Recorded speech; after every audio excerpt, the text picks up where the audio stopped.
네, 자 이제 경찰직 두 번째 시간입니다. 역시 기출 해설이고요. 특히 10번부터 20번까지 고난도 문제 그리고 문학 문제가 많이 있으니까 집중해서 잘 들어주시기 바랍니다. 자, 10번의 로마자 표기입니다. 이제 어문 규정 중에서도 그래도 가장 쉽고 부담 없는 게 로마자 표기법 전체 7항과 관련이 있고요. 기본 원칙과 또 세부적인 예외들도 있으니까 함께 공부하시면 돼요.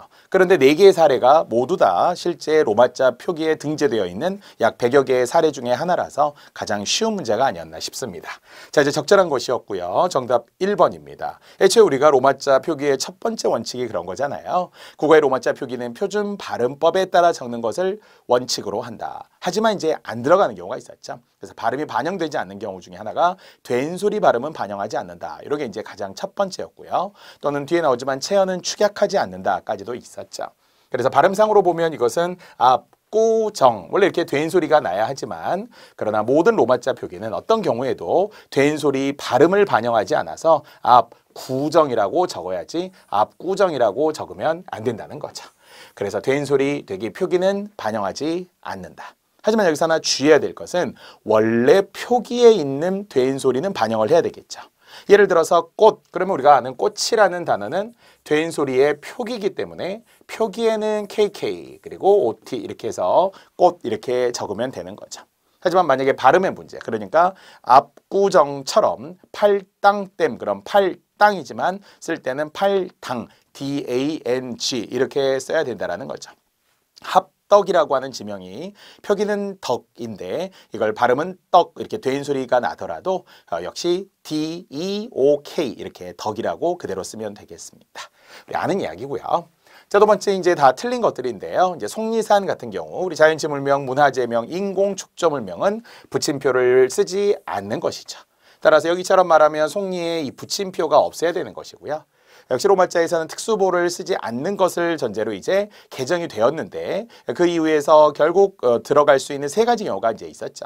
첫 번째 행정구역, 그래서 시도, 군구, 읍면리, 그리고 길과 관련된 동길가 이런 것들은 반드시 들어가되 예를 들어 시, 군, 읍은 생략할 수 있다라는 조항이 하나가 있었고요. 자, 두 번째는 최근에 잘 나오는 발음상 혼동의 우려가 있을 때는 붙임표를 쓸 수 있다라고 해서 세운상가 할 때 쓰는 세운, 아니면 해운대, 아니면 반구대 이런 것들이 붙임표가 들어가는 게 허용이 된 거 여러분 아실 거예요. 규정에 있기 때문에. 세 번째 인명, 홍길동 그러면은 두 번째 글자와 세 번째 글자를 구별해서 외국인들에게 알리기 위한 거기 때문에 붙임표 없는 게 원칙, 붙임표 쓰는 걸 허용이라고 했던 조항들을 여러분이 3가지로 함께 묶어서 기억하시면 돼요. 다만 속리산 또는 남한산성, 경복궁, 다보탑, 불국사 이런 거에 절대 붙임표가 들어가지 않는다는 것. 다음 발음에 의해서 속리산 이렇게 발음 자체는 맞았고요. 붙임표만 틀렸습니다. 자, 한복남, 인명에서 일어나는 음운 변화는 표기에 반영하지 않아야 되는 거죠. 실제 발음에 의하면 비음화, 한복남이 됐지만 실제 우리는 이렇게 발음대로 쓰지 않고 외국인들에게는 그 표기에 대한 이름을 좀 각인시키기 위해서 한복남, BOK, K로 그대로 써야지 NG, 한복남으로 발음대로 쓰지 않습니다. 아울러서 이거는 2가지가 있다는 거죠. 붙임표 없는 게 원칙이고요. 붙임표를 쓰면 허용이 되겠습니다. 자, 집현전도 발음대로 가야 하지만 체언의 축약, 체언은 축약을 반영하지 않는 거더라고요. 그러니까 집현전이라는 명사에서는 끊어서 집, 현, 전, H가 있느냐 없느냐, 히읗이 있느냐 없느냐거든요. 이렇게 보면 집현전 이렇게 소리대로 갔지만 H, 바로 H가 꼭 들어가야만 하는 집현전이 되겠습니다. 체언은 축약하지 않는다. 단 체언이 아닐 때는 축약을 하겠죠. 그러니까 만약에 우리가 차표 이런 것들 그러면 그냥 같이 이런 거는 발음대로 쓰면 되는 거지만 체언은 축약하지 않으므로 예를 들어서 식혜 그러면 식혜, 낙하, 각하, 집현전 이런 것들이 아예 스타카토처럼 H를 써서 축약 없이 그대로 표기대로 쓰면 됩니다. 자, 이런 긴 이야기를 했어도 여러분들은 다 잘 알고 있는 수준입니다. 속리산, 한복남, 집현전까지 바뀌어야 할 부분들, 아울러서 뒷부분의 서술어들 내용까지도 제가 모두 수정해 드렸습니다. 이야기가 바로 10번의 풀이와 그리고 다른 오답들의 설명까지 다 완료되어 있고요. 난도는 하가 되겠습니다. 자, 이제 중요한 12번, 13번 이제 문학 한번 보시기 바랍니다. 자, 이번 시험에서 문학이 또 많이 나왔는데 오랜만에 봉산탈춤이 나왔어요. 잘 알지만 봉산탈춤은 예나 지금이나 계속 국어 교과서에 이제 수록이 되어 있고요.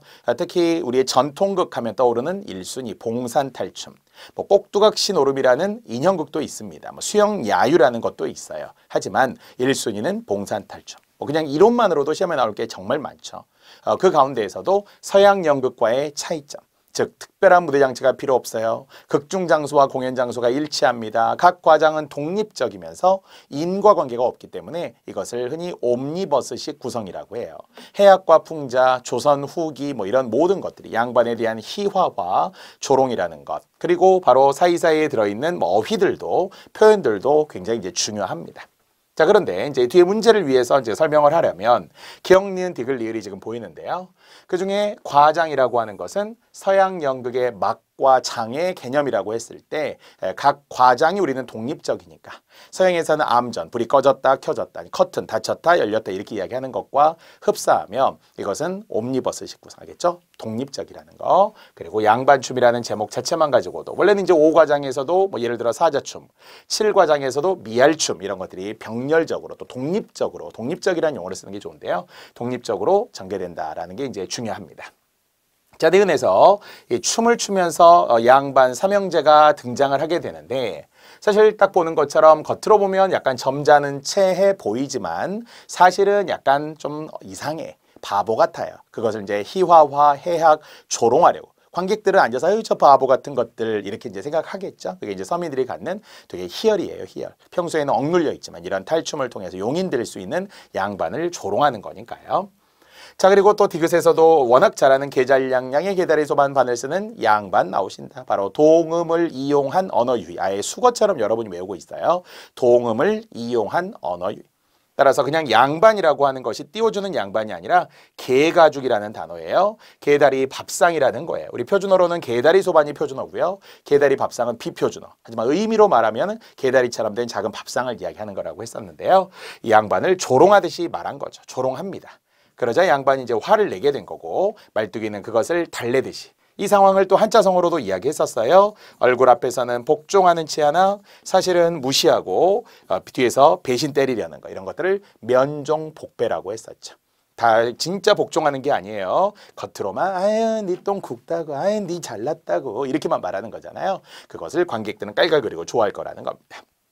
자, 마지막 리을에 모두 춤을 추면서 다시 행동을 하면서 결국 상황이 하나 종료되고 또 쉬 하고 새로 시작하는 거잖아요. 따라서 뒤에 이제 나오지만 이 춤이라고 하는 것은 갈등의 해소와 연결이 되는데 다만 갈등이 어떻게 해소된다고요? 일시적으로 해소된다고요. 그러니까 사실은 진짜 싫어하는데 정말 우리가 손잡고 야 화해 그러면은 뭐 진심으로 내가 미안해 이렇게 우리가 화해하기도 하지만 그냥 손만 내밀면서 미안해 이럴 때 있잖아요. 이런 거 약간 일시적으로 화해한 거죠. 여기도 마찬가지로 끊임없이 양반에 대한 조롱과 해학과 풍자가 이어지기 때문에 그냥 춤을 추면서 하나의 상황이 종료되는 것처럼 보인 거죠.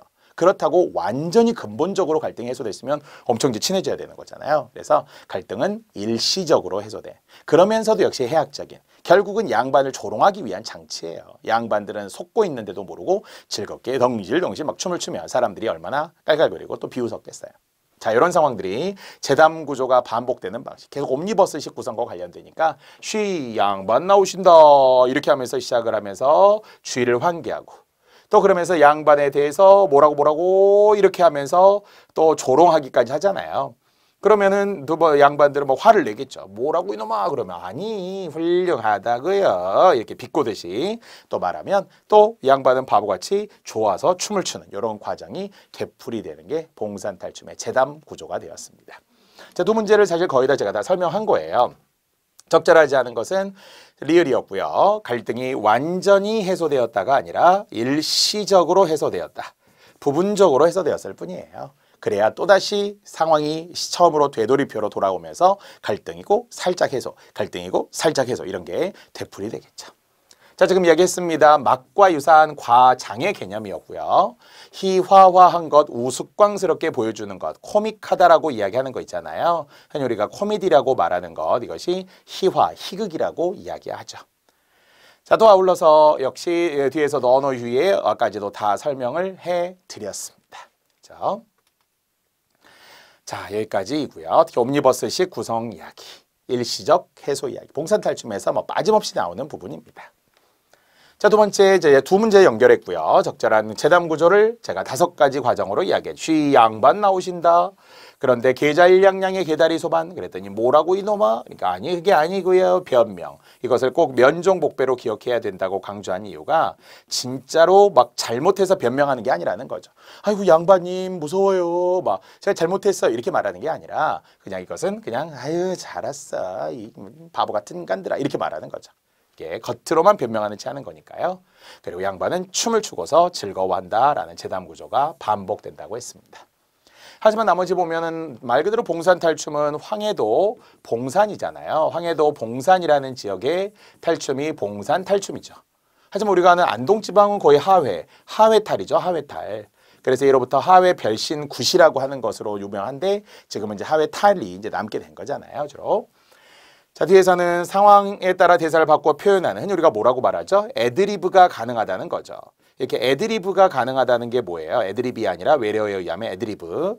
바로 판소리처럼 관객을 대상으로 하면 흔히 말하는 긴장의 이완과 수축이라고 하는 어떻게 보면 즐거웠다가 웃겼다가 울렸다가 막 당겼다가 밀었다가 이런 거 하잖아요. 이러니까 재담 구조라는 게 딱히 정해지지 않는 일종의 구전문학이라는 거죠. 자, 이제 무능한 양반 계층을 대변하는 인물은 당연히 양반이죠. 지배계층을 대변하는 거는 양반, 삼형제가 되는 것이고요.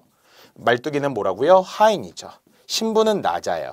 원래는 이제 마부로 나오긴 하죠. 번거지를 쓰고 채찍을 든 것으로. 하지만 오히려 양반보다 더 똑똑한 이야기를 주도적으로 이끌어가는 그런 말뚝이라는 점에 대해서 여러분이 잘 알고 있을 겁니다.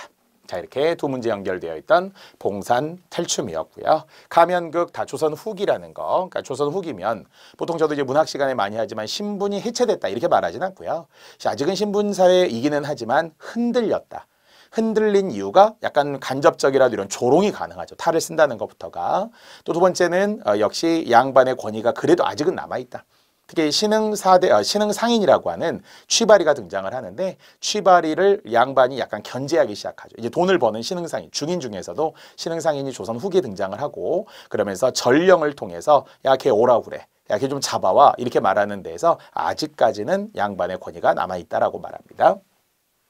해학풍자의 그래서 전형적인 골계적이라는 말도 제가 많이 쓰고요. 여전히 인과관계가 없는 옴니버스식 구성, 독립적이라고 했습니다.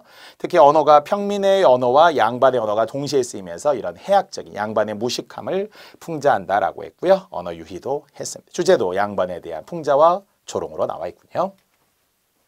자, 이제 13번부터 들어갑니다. 다 주목하셔야 될 이제 고전 문학입니다. 자, 고전 문학은 편차가 크잖아요. 아예 안 하시는 분들도 있고요. 그러나 꼭 해야 됩니다. 특히 경찰직 또 그 이외 직렬에서도 이 고전 문학의 중요성, 특히 고려소교나 시조, 가사 같은 경우는 또 기본으로 해야 될 부분이라고 생각합니다. 자, 우선은 작품을 보게 되면 고려소교 중에 동동이 나왔어요. 자, 동동의 중요성 충분히 우리 강조했었고요. 그게 두 가지 한번 이야기할까요? 첫 번째는 의, 두 번째는 주제를 외울 수 있는지 말이죠. 자, 첫 번째 의는 최초의 원령체 노래라고 했습니다. 따라서 1월부터 12월까지 내용을 다루었던 최초의 원령체 노래다. 자, 두 번째 주제입니다. 역시 님에 대한 송축화, 님에 대한 송축과 그리고 슬픈 사랑 이렇게 이야기하죠. 자, 이것이 두 가지여야 하는 이유는 첫 번째, 님을 얼마나 띄워주는 거잖아요. 당신은 멋있어요. 특히 진달래꽃이에요. 등불 같아 이렇게 막 띄워줍니다. 특히 2월의 연등제라든지 아니면 지난 우리 한국사 시험에도 국가적에 나왔던 팔관회라든지 이제 고려시대 때 풍습들이잖아요. 고려 시간에 어떤 일종의 국가 행사들이잖아요. 그리고 여기에는 이제 세시풍속들도 많이 등장을 합니다. 아울러서 중요한 건 이제 슬픈 사랑이라는 거예요. 왜? 버림받았거든요. 노래 가사처럼 당신은 아직도 내 사랑이에요. 현재는 헤어져 있지만 아직도 저는 당신을 사랑합니다. 그래서 항상 뭐 추석이 돼도 8월 한가위가 되어도 당신을 생각하고 뭐 9월 9일에 국화꽃 부침개에 지져 먹어도 그때도 당신이 생각나고 이렇게 계속 당신을 사랑하는데 나는 버림받았다는 거예요. 벼랑에 버린 빛 같았고 잘게 썰어놓은 보리수 나무 같았고 오히려 당신 앞에 바칠 만한 쟁반 위에 젓가락과 같은 신세였는데 손님이 다른 사람이 나를 데려갔어 이렇게 하는 비련의 여주인공이다. 뭐 보통 이렇게 해석을 합니다. 자, 이게 두 문제와 연결되기 때문에 기호 먼저 볼게요. 첫 번째는 덕이며 그리고 복이며 하는 것을 누구에게, 님에게. 물론 이 님이라는 것을 궁중에서 불렸다면 임금이라고 보고요. 아니면 뭐 님이라고 볼 수도 있습니다만 당신께 드리러 왔습니다. 이런 거예요. 이 나사라라는 단어가 해석이 안 될 수도 있는데요. 원래 한자로는 진상하다라고 하고요. 원래 우리가 임금님에게 바치는 그런 물건들, 물품 등을 진상품이라고 하잖아요. 진상한다, 상감마맞게. 따라서 뭘 드린다는 이야기예요. 이것을 지금 우리가 해석한다면 드리다, 바치다, 뭐 그런 뜻이에요. 그래서 당신께 모든 걸 드리고 싶다라는 말에 의역이 필요했던 부분인데요. 덕도 드리고 복도 드리고 당신에게, 임금님에게 모든 것을 다 드리고 싶어요. 이렇게 시작하는 것이 동동의 앞부분, 흔히 말하는 이제 서사라고 이야기합니다. 그래서 동동에서도 뭐 정석과 같은 작품에서도 역시 님이라고 하는 것에 대한 사랑, 항상 뭐 님 그러면 사랑의 대상, 뭐 그리고 또 이별의 대상일 수도 있습니다만 여기서는 이제 동동이었고요. 특히 후렴구 아으 동동다리, 아으 도롱동다리가 반복되어 있었으며. 자, 두 번째, 정월대물은 얼려 녹으려 하는데 세상 가운데 난 몸은 홀로 지내는구나. 그러니까 어떻다고요? 정월인데 원래는 1월의 냇물은 드디어 녹으려고 합니다. 봄이 오면서. 그런데 세상 가운데 나는, 이 몸이라는 게 주체를 나로 이야기하죠. 나의 몸이니까. 나만 홀로 열셔 지내는구나. 외롭다는 거예요. 즉 봄이 되었는데 냇물은 녹으려 하는데 저만 외로워요. 이렇게. 자, 두 번째, 2월의 보름에 바로 연등제인데요. 높이 켠 등불 같구나. 누가? 님이 그랬다는 거죠.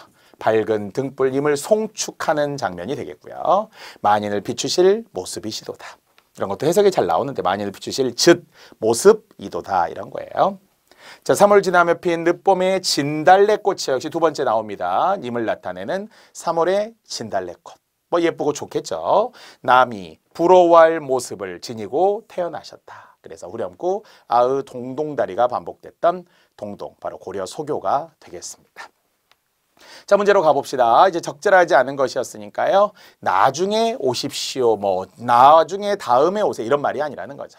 나자라라는 것은 드리다, 바치다, 진상하다라고 이야기했잖아요.